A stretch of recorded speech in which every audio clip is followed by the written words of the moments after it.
Bienvenue sur notre chaîne. Ici, nous publions gratuitement les résumés des livres et romans les plus utiles et intéressants chaque semaine. Abonnez-vous à la chaîne et activez la cloche de notification pour ne pas manquer les prochaines vidéos. Bonne écoute! Stop! Si tu as l'impression que ton argent disparaît sans savoir où il part, cette vidéo est faite pour toi. Aujourd'hui, on découvre ensemble un livre qui peut transformer ta vie financière. Finances personnelles pour débutants d'Aidan Stanford. Ce guide, c'est une vraie boussole pour apprendre à créer, gérer, épargner et investir ton argent comme un pro, même si tu pars de zéro. Alors accroche-toi parce qu'à la fin de cette vidéo, tu ne verras plus ton argent de la même façon. Ce livre a été écrit par Aidan Stanford.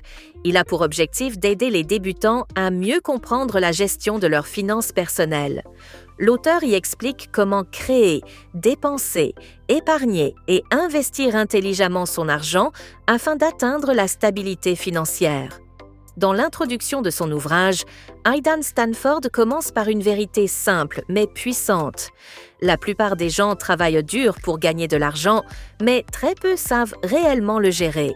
L'auteur montre que ce manque de maîtrise n'est pas une question d'intelligence, mais plutôt de connaissance et d'habitude. Beaucoup vivent au jour le jour sans stratégie claire, dépensant au rythme de leurs envies, jusqu'à se retrouver dépassés par leurs charges ou leurs dettes. Stanford souligne que la liberté financière ne dépend pas du montant que l'on gagne, mais de la manière dont on utilise chaque franc ou chaque euro. L'auteur invite ensuite le lecteur à changer sa perception de l'argent. Pour lui, l'argent n'est ni un ennemi ni un tabou, mais un outil. Lorsqu'on sait l'utiliser correctement, il devient un levier de liberté, un moyen de créer des opportunités et non une source de stress.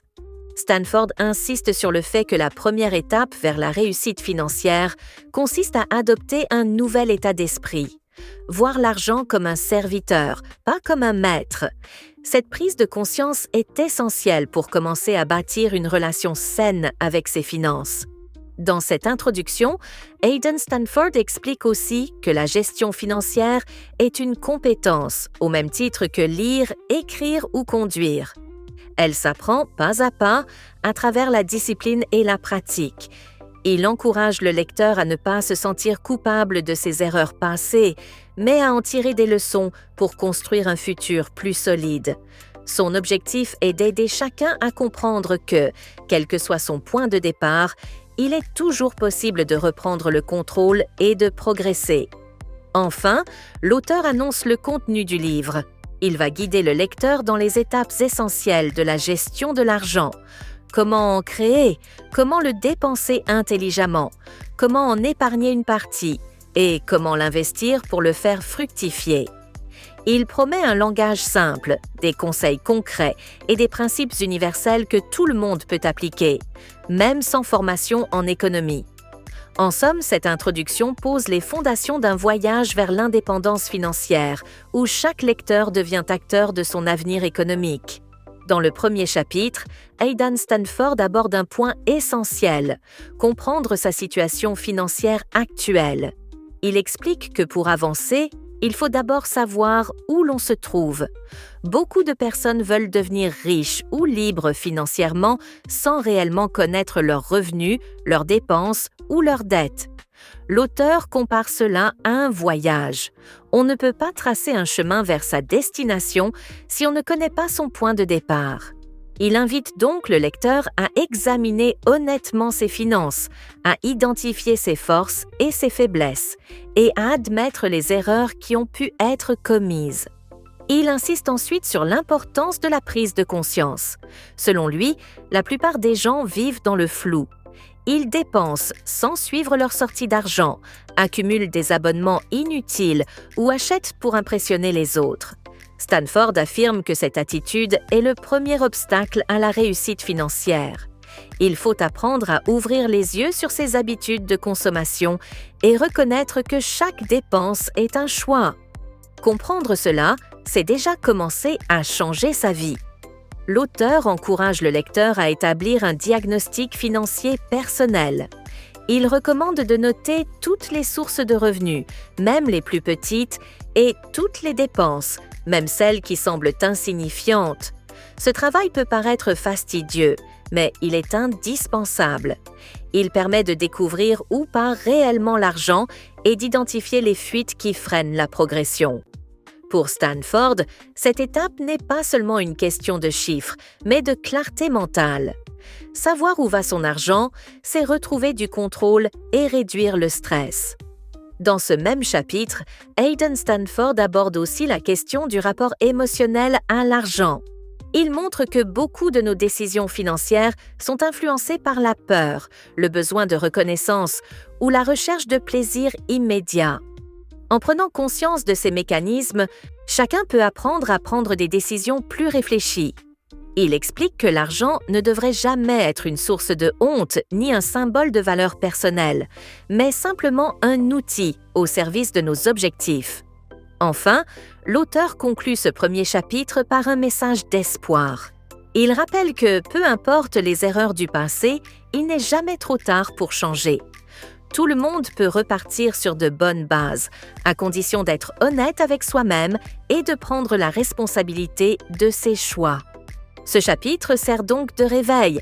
Il pousse le lecteur à regarder la réalité en face, à accepter son point de départ et à se préparer mentalement pour construire un avenir financier plus solide et plus équilibré. Chapitre 2. Dans le deuxième chapitre, Hayden Stanford met l'accent sur un pilier fondamental, le budget. Il explique qu'un budget n'est pas une contrainte, mais une carte qui montre le chemin vers la liberté financière. Beaucoup de gens voient le budget comme une privation, alors qu'il est en réalité un outil de libération. Faire un budget, c'est dire à son argent où aller, au lieu de se demander où il est passé. L'auteur souligne que sans plan clair, même les revenus les plus élevés peuvent disparaître sans laisser de traces. Il insiste sur le fait que le budget permet de reprendre le contrôle. Dans un monde rempli de tentations et de dépenses impulsives, planifier ses finances est un acte de discipline et d'intelligence. Stanford invite le lecteur à faire la paix avec cette idée. Maîtriser son argent ne signifie pas vivre dans la frustration, mais faire des choix conscients. Grâce au budget, chaque dépense devient intentionnelle, chaque économie a un but et chaque franc investi rapproche d'un objectif. L'auteur présente ensuite une méthode simple et équilibrée pour structurer ses finances, séparer ses revenus en 3 grandes parties. Une portion doit être réservée aux besoins essentiels comme le logement, la nourriture ou les factures. Une autre au plaisir personnel, pour éviter les frustrations et garder la motivation. Et la dernière à l'épargne et aux investissements, afin de bâtir un avenir sûr et prospère. Cette approche aide à vivre dans l'équilibre. Profiter du présent sans sacrifier le futur. Stanford explique aussi que le secret d'un bon budget réside dans la régularité. Il ne suffit pas de le faire une fois. Il faut le suivre, l'ajuster et l'améliorer au fil du temps. Les imprévus font partie de la vie, mais un budget bien géré permet de s'y préparer. Il encourage à revoir ses comptes chaque semaine ou chaque mois pour mesurer les progrès et corriger les dérives. C'est dans cette constance que naît la stabilité financière. Enfin, l'auteur conclut ce chapitre avec une leçon essentielle. Le budget n'est pas un document, c'est une habitude. Il doit refléter la réalité de nos priorités et l'évolution de nos projets. Stanford insiste sur le fait qu'apprendre à planifier ses dépenses, c'est apprendre à vivre avec intention. En fin de compte, ce chapitre nous enseigne que la richesse ne commence pas avec le montant de nos revenus, mais avec la manière dont on les organise et les utilise chaque jour. Chapitre 3. Dans le 3e chapitre, Hayden Stanford aborde une étape cruciale de la réussite financière, l'épargne. Il explique que beaucoup de gens rêvent de liberté, mais très peu épargnent réellement pour y parvenir. Pour l'auteur, l'épargne n'est pas un luxe réservé aux riches, c'est une habitude que chacun doit adopter, quel que soit son revenu. Il compare l'épargne à une graine. Plus tôt on la plante, plus vite elle pousse et porte des fruits. L'idée est simple, même un petit montant mis de côté régulièrement peut, sur le long terme, faire une grande différence. Stanford insiste sur le principe fondamental de se payer soi-même en premier. Cela signifie qu'avant de régler ses factures, ses abonnements ou ses envies, il faut d'abord mettre une part fixe de ses revenus de côté. Ce geste symbolise le respect de son futur. Il montre qu'on se considère comme une priorité, pas comme une option. L'auteur rappelle que beaucoup dépensent d'abord et épargnent seulement s'il reste quelque chose. Mais dans ce schéma, il ne reste presque jamais rien. Épargner d'abord, c'est choisir de construire son avenir avant de céder au présent. Il explique ensuite que l'épargne a plusieurs visages. Elle ne sert pas seulement à accumuler de l'argent, mais à créer de la sécurité. Stanford recommande de commencer par un fonds d'urgence, un petit capital destiné à faire face aux imprévus comme une maladie, une panne ou une perte d'emploi. Ce fonds agit comme un bouclier psychologique. Il réduit le stress et évite de recourir à l'endettement. Une fois cette sécurité mise en place, on peut alors penser à épargner pour ses projets personnels, ses études, son logement ou sa retraite. L'auteur met aussi en lumière le rôle psychologique de l'épargne. Savoir qu'on a de l'argent de côté donne confiance et stabilité. Cela permet de prendre de meilleures décisions, sans précipitation ni peur du lendemain. Stanford montre que l'épargne, bien plus qu'une question de chiffres, est une question d'état d'esprit. Elle prouve que l'on agit par anticipation et non par réaction. Chaque somme mise de côté devient une preuve de discipline, une victoire sur la tentation et le désordre financier. En conclusion de ce chapitre, Aidan Stanford rappelle que l'épargne est la base de toute indépendance. Elle n'est pas une contrainte, mais une porte ouverte vers la sérénité. En épargnant régulièrement, on se donne la possibilité de rêver plus grand, d'investir plus tard et de se libérer du stress quotidien. Ce chapitre invite donc chacun à adopter une habitude simple, mais puissante. Épargner un peu, souvent, et sans attendre un moment parfait. Le bon moment pour commencer, c'est maintenant. Chapitre 4. Gérer ses dépenses et établir un budget solide. Comprendre ses habitudes de dépenses. Aidan Stanford commence par rappeler que pour maîtriser son argent, il faut d'abord comprendre exactement comment on le dépense. Il insiste sur le fait que beaucoup de personnes perdent de l'argent sans même s'en rendre compte, car elles n'ont jamais pris le temps de noter leurs sorties financières. L'auteur encourage à observer attentivement chaque dépense, du café du matin aux achats impulsifs. Ce suivi minutieux révèle souvent des habitudes cachées et permet de prendre conscience de ce qui peut être ajusté. Comprendre ses habitudes est la première étape vers un contrôle financier réel. Identifier les besoins et les envies. Le chapitre met l'accent sur la distinction entre ce qui est essentiel et ce qui est accessoire. Les besoins essentiels regroupent tout ce qui est vital pour vivre confortablement et en sécurité, tandis que les envies concernent les plaisirs quotidiens ou occasionnels qui apportent du bonheur mais ne sont pas indispensables. Stanford explique que savoir différencier ces deux types de dépenses est crucial pour éviter les achats impulsifs et orienter l'argent vers ce qui construit réellement sa sécurité financière et son avenir. Construire un budget adapté à son style de vie. Une fois les dépenses clairement identifiées, il devient possible de concevoir un budget qui respecte à la fois les besoins et les objectifs personnels. Stanford insiste sur le fait que le budget n'est pas une contrainte punitive, mais un outil de liberté. Il encourage à créer un plan réaliste et flexible qui permette de couvrir les nécessités tout en laissant de la place pour les plaisirs et les économies.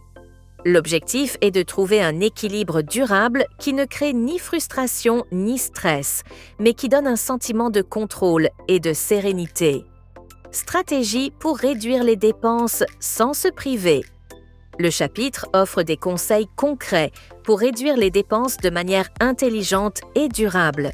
Il ne s'agit pas de se restreindre drastiquement, mais de repenser certaines habitudes, comme éviter les achats impulsifs, comparer les options avant de dépenser ou automatiser les économies. Ces petits ajustements permettent de libérer des ressources pour des projets importants ou pour se constituer une réserve financière, tout en conservant une qualité de vie agréable. Discipline et régularité comme piliers du succès financier. Aidan Stanford conclut le chapitre en soulignant que la discipline et la régularité sont essentielles pour transformer la gestion des dépenses en véritable habitude. Il insiste sur l'importance de suivre ses dépenses régulièrement, de réajuster son budget au fil du temps et de célébrer les progrès, même modestes.